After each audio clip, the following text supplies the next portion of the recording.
Hello, these will be our Chapter 4, Section 3 notes, and Chapter 4, Section 3 in our textbook begins on page 124, Section 3, and that chapter and section are about citizens' duties and responsibilities. So we really want to think about this section in two ways or two parts.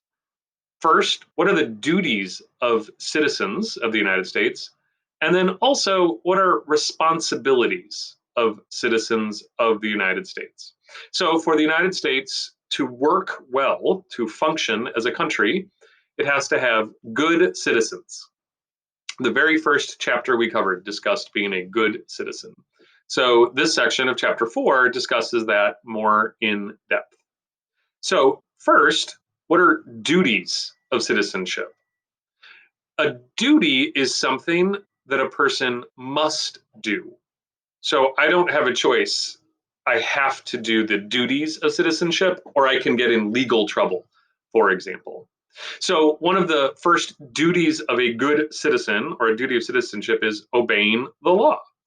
Of course, I should obey the speed limit and I should wear my seatbelt and I have to follow all the other rules that Collinsville or Maryville or Fairmont City or Caseyville pass, or that the state of Illinois passes, or that the United States government passes.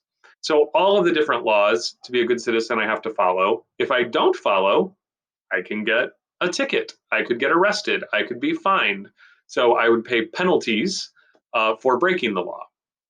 So I have a duty to follow the law or I get in trouble as a citizen. So, what are some of these other duties, things you have to do? So, you must, attend school in most states until you are at least 16 years old. You must pay taxes.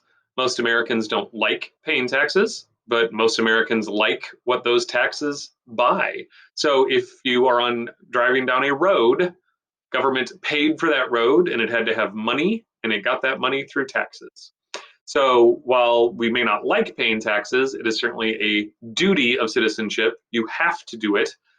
You cannot escape it. And if you try to avoid paying taxes, you can often get in legal trouble.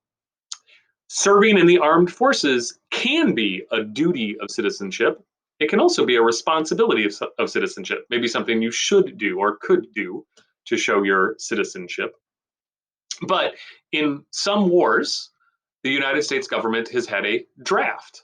And a draft simply means that the government said all people or all men this age. And usually it's been men between about 18 and 22. If we need lots of people in our military, the government has started a draft, has in effect forced those young men, usually, to be part of the army. The Civil War, World War I, World War II, Korea, the Vietnam War all had drafts, but we have not had a draft since World War II, since 1945. So it has been a long time since there's been a draft in the United States, but one could come back. And if it did, if you were asked as an 18-year-old boy, for example, or girl maybe, to serve the military through a draft, you would have to, as a duty of citizenship, or you would face penalties. You could go to jail, for example, for avoiding the draft back during Vietnam. Lastly, some civilians, some people not in the military, also sort of did a duty of citizenship when we faced rationed goods. The US government during World War II was really the last time, but said, oh my gosh, we need lots and lots of metal for the war effort. We have to put metal in our tanks and our airplanes that we're building as a country to fight the war in World War II back in the 1940s. We don't have enough metal left. We shouldn't make Coca-Cola cans, for example, or things that maybe I wanted to buy if I was a civilian at home, I would have to do without because the goods were rationed. But that doesn't happen these days and probably won't again in the future. Another duty of citizenship, something you must do as a citizen of the United States, is jury duty. So the courts throughout the country and states rely on citizens to be on juries, the people who sit in court and determine whether someone is guilty or innocent, and oftentimes determine the severity of punishment in both civil and criminal cases, which we will talk more about in another chapter. But you have to be willing to serve on a jury. You cannot avoid jury duty legally if you are randomly selected by a court to come in and sit on a jury to be part of a trial. So that is another responsibility, duty of citizenship, something you must do, is serve on a jury if you are called. And then the text, chapter 4, section 3, moves on and discusses responsibilities of citizenship. So if duties of citizenship are things you have to do, then responsibilities of citizenship are things that you should do.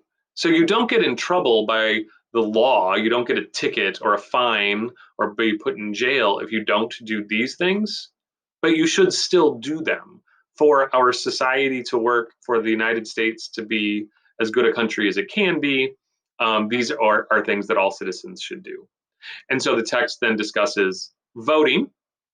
It is not illegal to skip voting, but to be a good citizen, most everyone who studies civics would argue that you should vote. It's very important for the health of our democracy.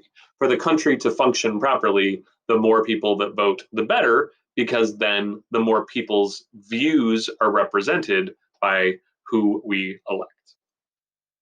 Similarly, another responsibility, something you should do, but you don't have to, is to stay informed, read a newspaper, read about the news, listen to the news on TV. But anyway, you can't vote for the right people. And of course, we all make our own individual decisions about who is right or what issues are right and which ones are wrong. But we can't make those decisions in an educated way unless we're informed about the issue. I can only decide if Donald Trump or Joe Biden will be a better president than the other if I know what each one says they'll do and how I think they will carry out the presidency, whichever one is elected. So I have to be informed to be able to cast a smart vote. And then, in addition to just voting, I should take part in government to be a really, really good citizen. Maybe I should help some candidate who is running for office. Maybe I should campaign for someone, be willing to knock on doors and tell my friends, this is why I support this person. Or stand in the street with a sign and say, I am for this cause or against that cause, as long as I'm doing it legally. Other responsibilities of citizenship mentioned in the text that I should do to be a good citizen, even if I don't have to by the law. I should help my community. I could volunteer at a church that it has a soup kitchen and is giving food to the needy. I could paint a school if it needs help. Any way that you can volunteer and help out in your community helps build good citizenship. It helps make a stronger community and society. And then lastly, respecting and protecting other people's rights. So even if I feel I have all of my rights, but I see that my neighbor is having their rights denied, maybe because of the color of their skin or their gender or their views or beliefs about something, or for any reason, not only should I be concerned in good citizenship with my own rights, but really, as an American, I should be concerned about all Americans' rights. And if I think something is wrong, I should stand up and speak out on behalf of others as well as myself. And so the text argues, and many political scientists, people who study civics, people in our government, most people, I think, would argue that for America to be as good as it can be, we need good citizens. And good citizens follow both their duties, things they have to do, and their responsibilities, things that they simply should do.